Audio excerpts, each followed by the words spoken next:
Are you dreading the holidays and all the food and all the pressure that comes with it? The never-ending dinners and lunches, all the aunties coming at you with the pies and cookies they made, the fridge that won't close for how full it is. All my life, this hyper-focus on food during Christmas pretty much managed to ruin it for me. The year's first appearance of snow always managed to make me feel pretty antsy, and even if it was just the beginning of November, I felt like I already had to start plotting and planning how I was going to avoid food as much as possible during holidays.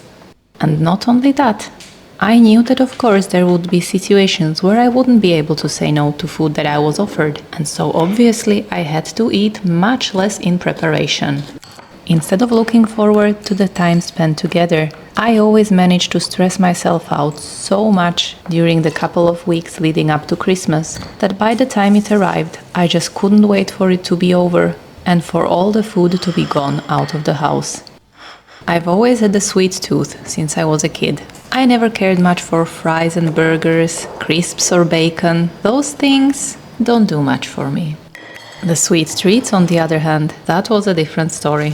So obviously, when I started using food as a coping mechanism, sweets were the first things that I banned myself from eating. Trouble was that my mom and my grandma were amazing bakers, and the things they prepared every holiday were out of this world. Not only did it take an immense amount of willpower to resist them, resisting them, on the other hand, made me feel really bad and guilty.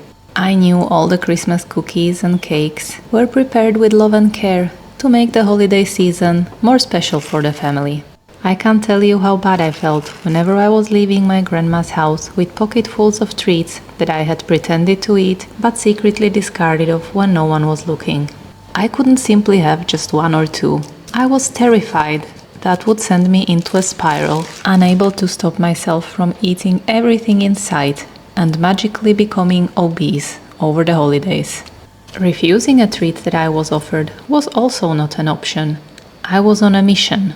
Nobody in this world was to know that I was actively avoiding food.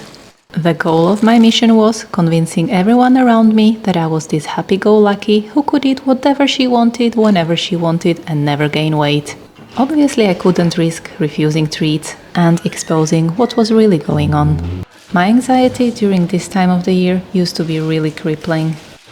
If you're with me on this one and agree that Christmas can feel like a food-focused nightmare for people like us, I wish I could offer you a paid subscription to my fantastic program that will help you make this holiday season better. But I'm afraid there's no such thing. However, I would like to compare how Christmas used to feel to me before to how it feels now and explain how I got where I am today. I'm not gonna lie and pretend that everything's perfect now. I still do get a bit of anxiety around the holiday season, and I don't know if that's ever going to change, and that's okay. The important thing is, it no longer affects my actions and no longer reinforces the self-damaging, destructive loop that I was stuck in for years. The sweet treats no longer have any power over me whatsoever. If I want one, I have one. If I want three, I'll have three. And that's about it. I really wish I could tell my old self that I never spiraled and ate the whole tray or became obese during holidays. She would never have believed me, would she? I would also love to tell her that I finally learned that I can simply say no, because I have no secret agenda. I don't feel bad anymore about refusing food.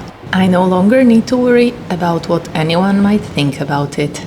If I don't feel like eating something, I won't eat it, and that's about it. There's nothing else to it. There might be a couple of boxes full of treats somewhere in the house, but guess what? I don't think about them at all, unless I want some.